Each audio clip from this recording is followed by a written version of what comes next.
औज़ुबिल्लाहि मिनश्शैतानिर्रजीम बिस्मिल्लाहिर्रहमानिर्रहीम। शनशीन पे तशरीफ फरमा तहरीक के रुफ़ाए कार महफिल में मौजूद बुजुर्ग हजरात, नौजवान साथियों, पसे पर्दा सुनने वाली मोअज़्ज़ज़ दुख्तरान मिल्लत, जैसा कि आप जानते हैं कि आज का ये जलसा डॉक्टर क़याम खां की याद में मुनक़्क़िद किया गया। आज मंशे खुदावंदी के मुताबिक 9 साल का अरसा हो गया। ये तो अल्लाह की मर्ज़ी रही कि रोज़े अव्वल से लेकर रोज़े आखिर तक दुनिया में लोग आते रहेंगे और लोग जाते रहेंगे, और अहले ईमान के लिए ये ज़िंदगी एक सफ़र है, और इस सफ़र में अल्लाह रब्बुल आलमीन जिसको जितना वक्त नसीब फरमाया उतने वक्त के अंदर अपने ईमान की बुनियाद पे, इबादत की बुनियाद पे अल्लाह को राज़ी करने का अल्लाह मौका फराहम किया। और ये सिलसिला ता क़यामत तक चलते रहेगा। दुनिया में लोग आते रहेंगे और लोग जाते रहेंगे, लेकिन जिसने तक़वा और परहेज़गारी की ज़िंदगी गुजारी, जिसने अल्लाह के क़ानून को अपनी ज़िंदगी का क़ानून बना लिया, जिसने सीरत को गले से उतार लिया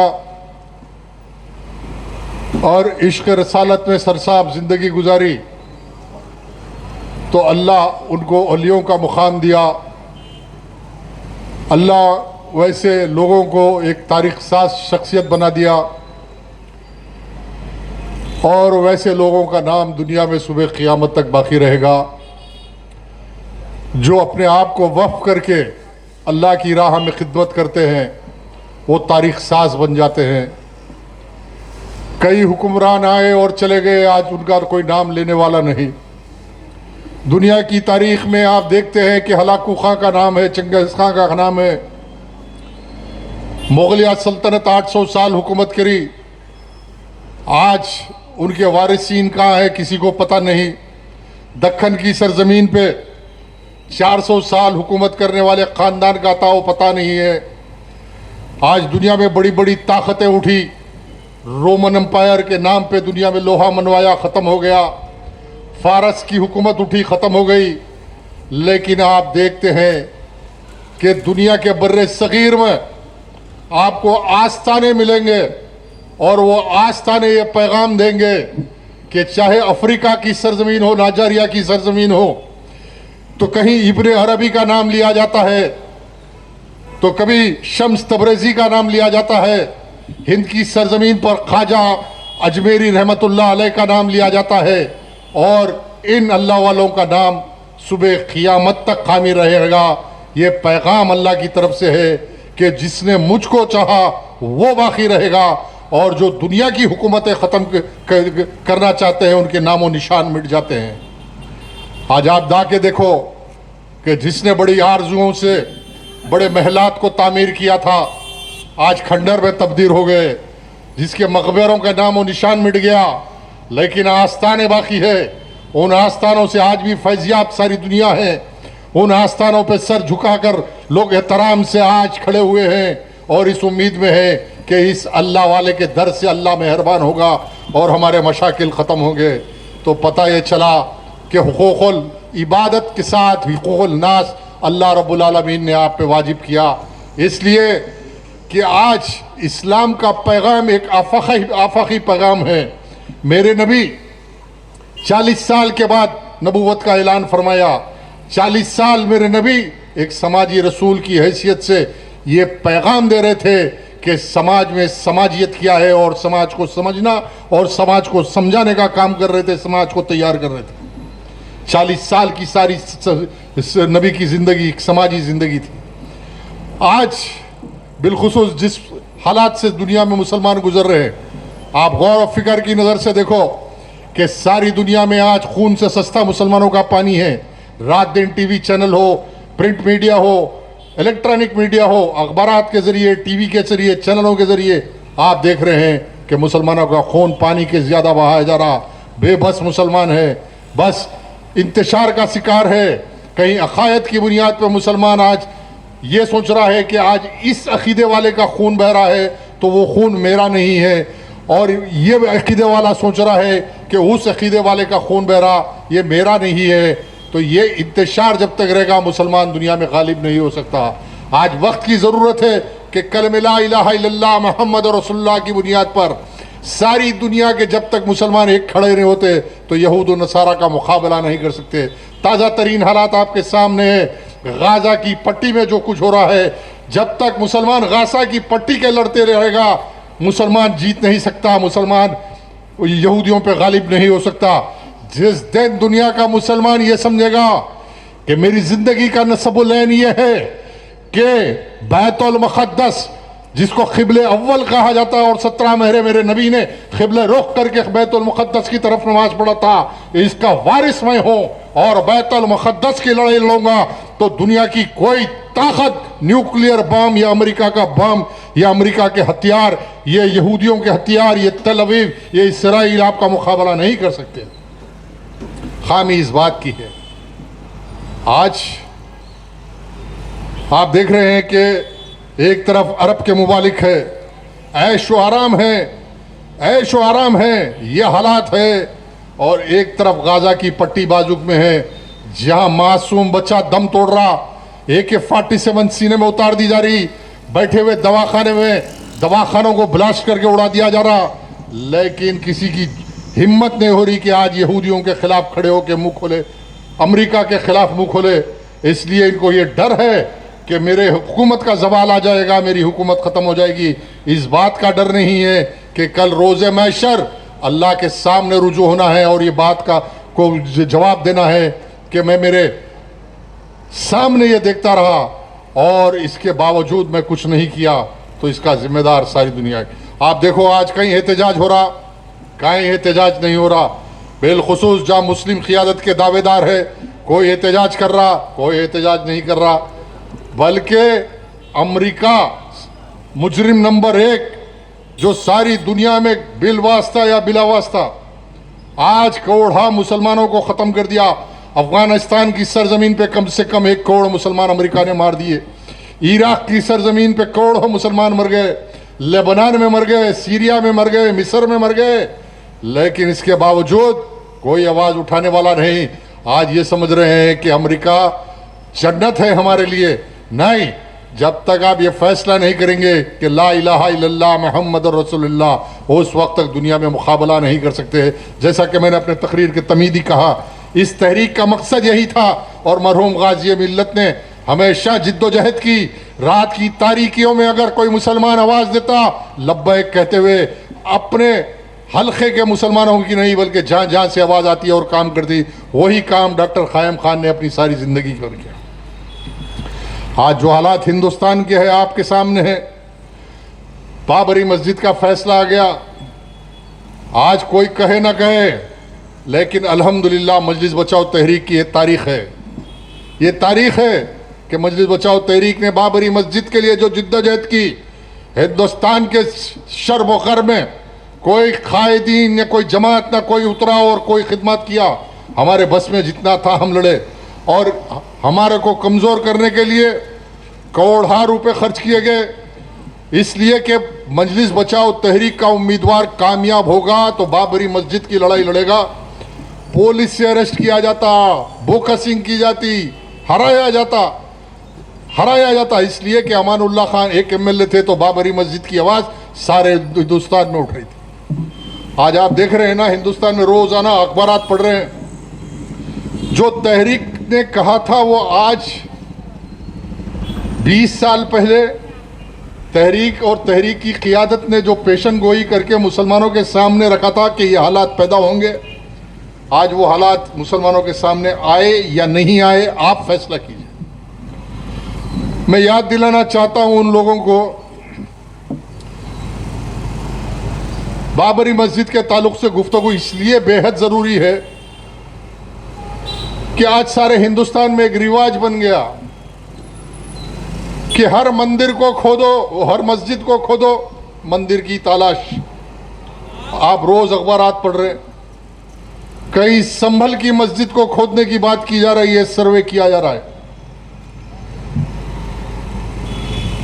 कई भोपाल की मस्जिद, भोपाल में एक मस्जिद को खोदो, दावा किया जा रहा है कि 30,000 मसाजिद को हम खोद के देखेंगे। और जब ये मसला सबसे पहले उठा था कि बाबरी मस्जिद को खोदने की बात आई थी, आज वो लोग जो हिंदुस्तान में ये बावर कर रहे हैं कि मुसलमानों के लीडर हैं, मैं उनसे मुखातिब हूं, इशारों में कह रहा हूं, आप समझ रहे होंगे मैं किसके ताल्लुक से गुफ्तगू कर रहा हूं। डेट के साथ, तारीख के साथ कह रहा हूं, याद रखो 5 मार्च 2005 जब बाबरी मस्जिद की खुदाई का मसला आया तो तहरीक ने साफ साफ कहा कि 6 दिसंबर 1992 को बाबरी मस्जिद शहीद हुई। नरसिम्हा राव की हुकूमत थी और नरसिम्हा राव की हुकूमत ने 31 जनवरी को एक फरमान जारी किया, कैबिनेट की एक रेजोल्यूशन पास की गई कि उसके ज़रिए ये तहकीक किया जाए कि बाबरी मस्जिद के नीचे कोई मंदिर के निशान है या नहीं है। इसलिए कि मैंने मेरी सारी ज़िंदगी बाबरी मस्जिद की लड़ाई लड़ा और आज वो हालात सामने आ रहे हैं तो आमुख्ता दोहराना ज़रूरी है। जब ऐसे हालात पैदा हुए, प्रेसिडेंशियल रेफरेंस के लिए भेजा गया और उस वक्त के सदर जमहूरिया शंकर दयाल शर्मा ने, एक काबिल तरीन शख्स थे, उन्होंने नरसिम्हा राव के उस रेफरेंस को सुप्रीम कोर्ट के हवाले किया कि दरियाफ्त किया जाए कानूनी एतबार से क्या खुदवाई की बुनियाद पे किसी मिल्कियत का फैसला किया जा सकता है। और सुप्रीम कोर्ट के 11 जजों ने यह फैसला दे दिया। चीफ जस्टिस वेंकटचलैया के निगरानी में फैसला हुआ कि खुदवाई की बुनियाद पे किसी मिल्कियत का फैसला नहीं किया जाता। कब्जे खदीम की बुनियाद पर ज़मीन पे जो 12 साल काबिज है उसकी मिल्कियत होती। मुसलमान 450 साल से कब्जे में है और ये कब्जे कदीम की बुनियाद पे हिंदुस्तान के आइन के मुताबिक मुसलमान इसका मालिक है। शंकर दयाल शर्मा ने कह दिया कि ये खुदवाई की बुनियाद पे फैसला नहीं किया जाए, रद्द किया गया। साजिश नाकाम हो गई। बीजेपी की गवर्नमेंट आई वाजपेयी की, फिर से साजिश हुई कि फिर से खुदवाई के लिए एक नया तरीक़ेकार इख्तियार किया गया, अब कोर्ट का नहीं। अब बाबरी मस्जिद को खोदने के लिए इलाहाबाद हाई कोर्ट में फिर से एक नई तरीके से रिट पिटीशन डाली गई। और राजी कौन हुआ खुदवाई के लिए? एक्शन कमेटी के वकील आज दुनिया में नहीं है, जफरयाब जिलानी ने इस बात को राजी कर लिया कि हम खुदवाई के लिए तैयार हैं। मुस्लिम पर्सनल लॉ बोर्ड के स्पोक्समैन का ये स्टैंड है, SQR इलियासी का, कि खुदवाई अगर की जाएगी तो कुछ नहीं होगा, कुछ नहीं निकलेगा। और उसी वक्त पे मैंने कहा था कि 5 मार्च 2005 को कि अगर यहाँ खुदवाई होगी तो यह हिंदुस्तान में हज़ारों साल की बुत परस्ती है।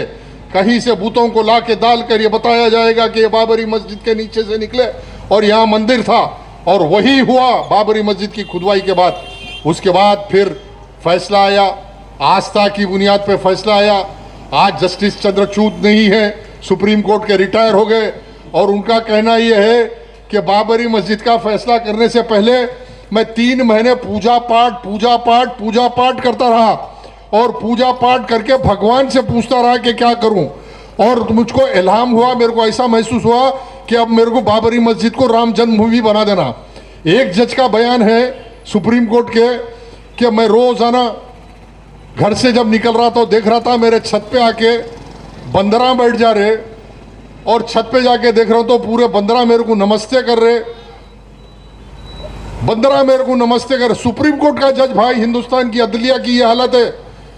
हिंदुस्तान के सुप्रीम कोर्ट के जजों का ये बयान है, ये मेरा बयान नहीं है भाई। कोई अदलिया के खिलाफ नहीं बोल रहा हूं या अदलिया की तौहीन नहीं कर रहा हूं, लेकिन जो सुप्रीम कोर्ट के जजों का बयान है, रिकॉर्डेड बयान है।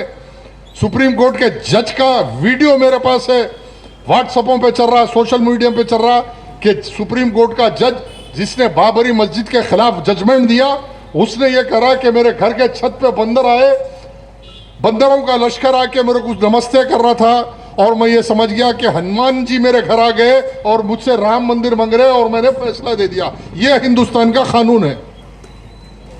वाह वाह वाह वाह, बताओ कोई हिंदुस्तान में ऐसा मर्द है? एक लेके आओ। आज जो हिंदुस्तान में फिर फिर के क़ियादत का दावा करने वाला आ सामने, कोई एक उठा और कहा कि मैं ये फैसले को नहीं मानता, सबसे पहला अगर कोई ऐलान किया तो अल्हम्दुलिल्लाह मजलिस बचाओ तहरीक के सदर की हैसियत से मैंने कहा था कि मैं ये फैसले को नहीं मानता। और मुसलमानों की क़ियादत पे ये आयद होता है कि आज आलमी सतह का मसला बनना चाहिए। ये नाइंसाफ़ी है, ये आस्था की नाम पर ये फैसला नहीं किया जाता। हमारे बुजुर्गों ने किसी मंदिर को तोड़ के मस्जिद नहीं बनाया था। जो मैंने कहा था सुप्रीम कोर्ट के जजमेंट के खिलाफ, आज जस्टिस नारीमन का बयान है। आप देख रहे होंगे वीडियो पे जाके, पढ़े लिखे बच्चे हैं, जस्टिस नारीमन ऑन बाबरी मस्जिद जजमेंट टाइप करके यूट्यूब पे देखो, जाके देखो। जो मैं आज 10 साल पहले बोला था, वो आज जस्टिस नारीमन बोल रहा है कि बाबरी मस्जिद का फैसला गलत हुआ और आस्था की बुनियाद पे हुआ, आइन के मुताबिक नहीं हुआ, कानून के मुताबिक नहीं हुआ। जस्टिस नारीमन, सुप्रीम कोर्ट का जज, वो ही बात कर रहा जो मजलिस बचाओ तहरीक ने किया था। कहाँ है बड़े क़ियादत के दावेदार? कभी ये चैलेंज करो ना, ये फैसला गलत हुआ। इसके बावजूद हालात है, मुकाबला किया जा रहा। आज दुनिया की हर तकलीफ के बावजूद मजलिस बचाओ तहरीक के कारकुना तंग हाल के अंदर आज मिल्लत की लड़ाई लड़ेंगे।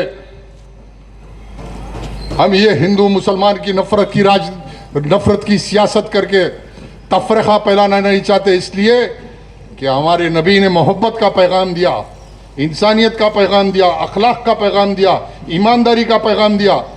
आज बीजेपी बोल रही, यूपी का चीफ मिनिस्टर कह रहा कि 80-20 अरे 80-20, जब इलेक्शन आता है एक नया नारा 80-20। 80 क्या है हिंदू, 20 क्या है मुसलमान। अरे इन्हें नादान है, इसको नहीं मालूम। हाँ, हम अक़लियत है और तारीख है। याद रखो, जब दुनिया की तारीख में कोई अक्सरियत अपने हिंसों की ताकत की बुनियाद पे किसी अक़लियत के जमहूरी हुकूक का गला घोटती, उसके इंसानी हुकूक का गला घोटती, तो याद रखो वहाँ सिविल अनरेस्ट होता, इस्तिराब होता। हम कोई इस्तिराब की बात नहीं करते। हम सब्र और तहम्मुल के साथ इस मुल्क में थे, है और रहेंगे। हमारा मंशा और मकसद इस मुल्क में इस्तिराब पैदा करना, खाना जंगी पैदा करना नहीं, बकौल क़ायद मिल्लत के लड़ना भिड़ना और मिट जाना नहीं है, बाकी रहना और गालिब रहना है। फ़तेह मक्का की तारीख़ हमारे सामने है, मेरे नबी की मक्की ज़िंदगी हमारे सामने है, मेरे नबी के शोबे अबू तालिब से कैसे गुजरे थे वो भी हमारे सामने है, हमारे सामने मदीनी ज़िंदगी है, और फिर खुतबे हुज्जतुल विदा है। तमाम हालात के अंदर इत्मीनान से रहिए, लेकिन शर्त यह है कि वला तहनु वला तहज़नु व अंतुमुल आलौना इन कुंतुम मुमिनीन। कुरान ऐलान कर रहा है, घबराओ मत, सुस्ती मत करो, तुम ही गालिब होगे। शर्त यह है कि तुम मोमिन बनो, शर्त यह है कि तुम मोमिन बनो। कुरान की उस आयत की रोशनी में सारे मुसलमानों को यह पैगाम कुरान दे रहा है। कोई 80-20 नहीं। ख्वाजा अजमेरी आए थे, कचकोल लेके आए थे हिंदुस्तान में। ख्वाजा अजमेरी कोई लश्कर लेके हिंदुस्तान फतेह करने नहीं आए थे। आज उनके आस्थाने पे इसलिए हमला किया जा रहा कि ख्वाजा अजमेरी ने हिंदुस्तान में तमीज़ और तमद्दुन को परवान चढ़ा दिया। ख्वाजा अजमेरी ने इस हिंदुस्तान की सरजमीन को सजदा करके तहारत देके पाक किया। ख्वाजा अजमेरी ने इस हिंदुस्तान को अखलाक दिया। ख्वाजा अजमेरी ने इस हिंदुस्तान में जीने और जिलाने का सलीका सिखाया, इंसान को इंसान बनाया।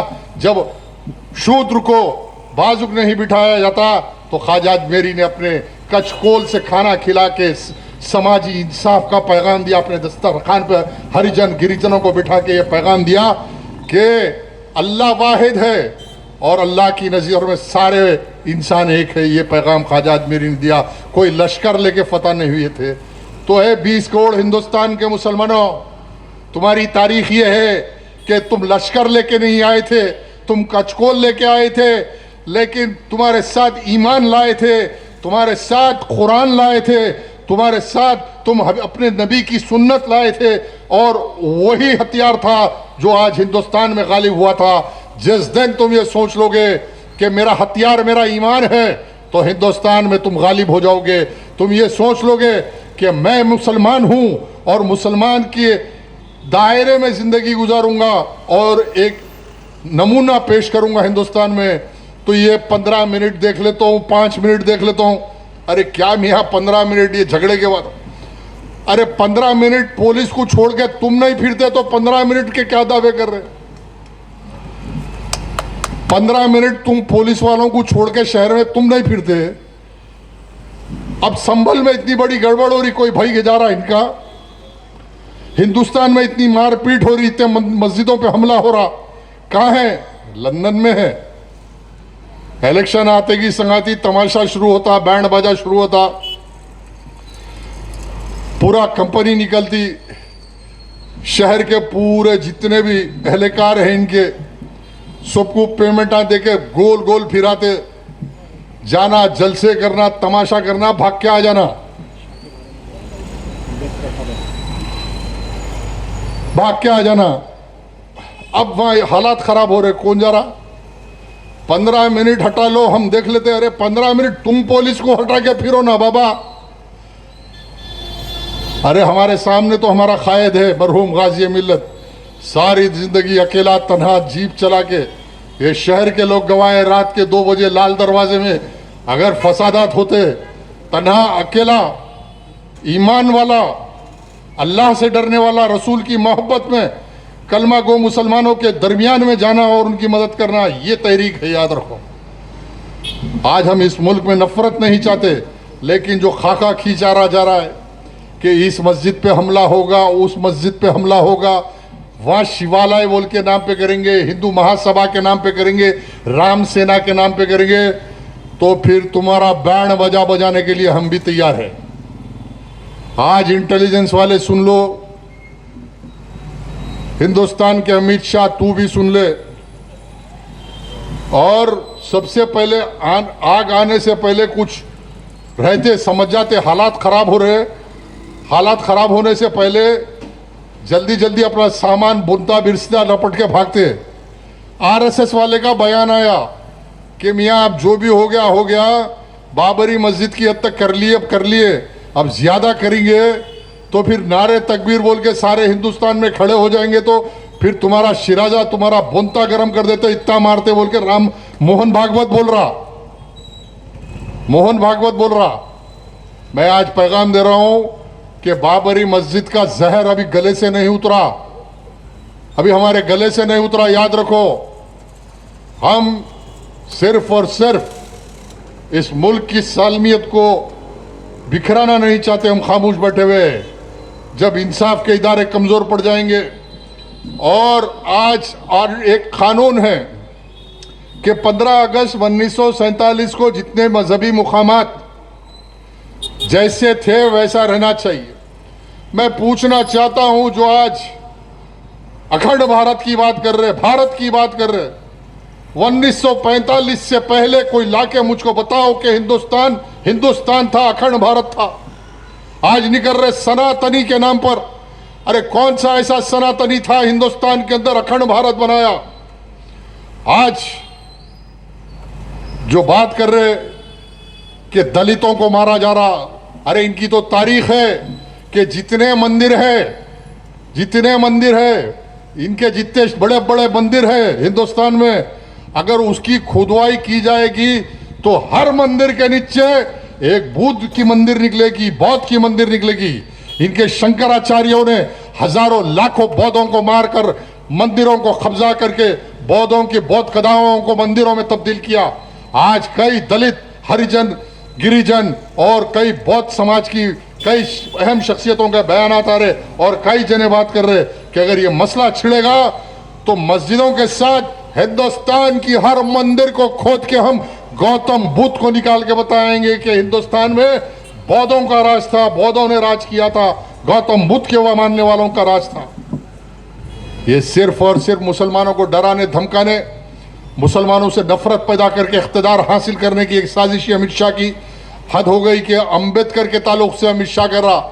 अरे किधर अंबेडकर, किधर अमित शाह? इन्हें रहा एक चिंदी चोर, क्रिमिनल मर्डरर जिसको तड़ी पार किया था, कोर्ट ने किया था। मैं कोई इल्जाम नहीं लगा रहा हूं। जो आज होम मिनिस्टर बन के बैठा, इसको तड़ी पार कौन किए थे भाई?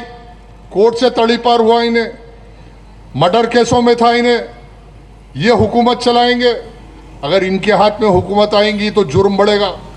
अंबेडकर के तारुक से कर रहा है कि अंबेडकर अरे एक दलितों के पेशवा थे, इस मुल्क में आइन को तरतीब दिया और समाजी इंसाफ के तकाज़ों को मुकम्मल करने के लिए आर्टिकल 14 के जरिए मुल्क के हर बाशिंदे को बराबर के इख्तियारात अंबेडकर ने दिए थे। उस बात को मैं सलाम करता हूं, उस आइन को मैं सलाम करता हूं कि अब गए कोर्ट को कि आइन में से सोशलिस्ट सेक्युलर निकाल दो। अब नए चीफ जस्टिस साहब आए, संजय खन्ना साहब। 15 दिन पहले फैसला आ गया कि इस मुल्क में सोशलिज्म और सेक्युलरिज्म को नहीं निकाल सकते। तो पता ये चला ये मुल्क किसी एक तबके का, एक मजहब का नहीं है। ये बावर किया जा रहा है ये मुल्क जितना ब्राह्मणों का है उतना ही दलितों का है, ये मुल्क जितना हिंदुओं का है ये मुल्क उतना ही मुसलमानों का है। इसलिए कि इस मुल्क की आज़ादी के लिए सबसे बड़ी कुर्बानी अगर किसी ने दी तो उलमाओं ने दी। ट्रंक रोड पे दिल्ली के हजारों लाश लटके रहे, किसके थे बताओ? लाओ आज हिंदूवादी ताकतों की जानिब से बात करने वाली आरएसएस और संघ परिवार, कहीं तुम एक बताओ कि हिंदुस्तान की आज़ादी में, मुजाहिदीन आज़ादी में कोई एक नाम तुम्हारा है इस हिंदुस्तान में? कोई आरएसएस वाले ने अंग्रेजों से लड़के जामे शहादत पिया क्या? लाओ ला के बताओ। लाओ कोई जो आज संत निकल रहे, सूरमा निकल रहे। अयोध्या, फैजाबाद को अयोध्या बना दिया गया, मरकज बना के एक तमाशा रखाया जा रहा। हर गजेटी जाफरानी शमला बन के साधु संत बन जा रहा। गांजा मार रहे, चिल्लम मार रहे, जो मुंह में आया बोल रहे ये हिंदुस्तान बन गया। बताओ एक कोई हिंदुस्तान की आज़ादी के वास्ते जाके तुमने जामे शहादत पिया?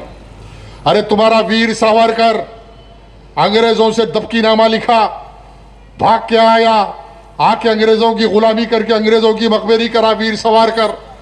भगत सिंह जब जिसने अंग्रेजों से लड़ा था, उस भगत सिंह का के खिलाफ खड़े होने वाला आरएसएस का कारिंदा वकील था। भगत सिंह की ताईद में कोई खड़े होने वाला था तो मुसलमान वकील था। यह हिंदुस्तान के अंदर तारीख मुसलमानों की है कि हिंदुस्तान की आज़ादी के लिए हमने अपने खून को लहू के जिगर की कुर्बानी दी थी। आज वक्त का तगाजा है कि इनकी साजिशों से मुकाबला करना है तो अपनी सफ़ों को दुरुस्त करो और सबसे पहले अपना मुहासबा करो कि हम क्या हक पर खड़े होकर फैसला कर रहे हैं या नहीं। एक तमाशा की जिंदगी गुजार रहे हैं कि इन्हों आके बोला सुन लिए, उनके आके बोला। आपके सामने सब हालात है।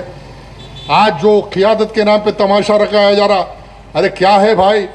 आज कोई हल्के का सर्वे कराओ, नौजवानों में 80% बेरोजगार है। कोई हल्के का 80% मुसलमान बच्चे बेरोजगार है। और मुसलमान लीडरों के घरा देखो, आप परेशान हो जाएंगे। जाके देखो, असदुद्दीन का घर 500 करोड़ रुपए का घर, अकबरुद्दीन का घर 400 करोड़ रुपए का घर, साबिका एमएलए रहते शालीबंडे पे, उनके 500 करोड़ के। रियल एस्टेट कंपनी मलकपेट का एमएलए तो ऐसा हो गया कि जहां देखो कब्जे करो, बिल्डिंगा बनाओ, पैसे कमाओ, उनका कोई ताल्लुक नहीं है। बैंड बाजा बजाओ, इलेक्शन आया, पैसे बांटो। अगर ऐसे लोगों का साथ दोगे तो फिर बड़ी लड़ाई तुम लड़ नहीं सकते, तुम्हारी मस्जिदों पे कब्जा होगा। आज कहाँ है असदुद्दीन? संभल में गड़बड़ हो रही कहीं एक जगह। अल्लाह की कसम अगर मैं आज इख्तियार में होता पूरा हिंदुस्तान एक कर देता। चाहे जो हालात पैदा हो, जब तक आप अपनी पॉलिसी को नहीं बदलेंगे, जहन को नहीं बदलेंगे, जो होगा सो होगा बोल के नहीं खड़ेंगे, कोई आपको सुनने वाला नहीं है। आज वक्त का तगाजा है कि गुज़िश्ता इलेक्शन में तहरीक की जानिब से अल्हम्दुलिल्लाह एक बेहतरीन उम्मीदवार अमजदुल्ला खान को तहरीक ने दिया, जो मिली खिदमत का और समाजी खिदमत का एक रिकॉर्ड रखता। तमाशा है पुलिस का। पुलिस क्यों खिलाफ में है साहब? पुलिस वाले ये नहीं चाहते कि आप किसी नाइंसाफी पे आवाज नहीं उठाना। ये लड़ाई तहरीक की आज की नहीं है, ये लड़ाई 1992 से तहरीक लड़ रही। जिस दिन से तहरीक बनी, तहरीक जब जब नाइंसाफी के खिलाफ आवाज उठाई, चाहे वो किसी हुकूमत रहो, चाहे वो तेलुगु देशम रहो, कांग्रेस से हो या टीआरएस रहो, हमारी लड़ाई इसलिए रही कि नाइंसाफी के खिलाफ। जब लड़ाई चलती तो हुकूमत पूरी पुलिस हमारे खिलाफ। क्यों? मुसलमानों का इनकाउंटर हुआ, आवाज नहीं उठाना। मस्जिदों पे हमला हुआ, आवाज नहीं उठाना। मुसलमानों पे जुल्म हो रहा, आवाज उठाए तो हम तुम्हारे को देखेंगे इलेक्शन में।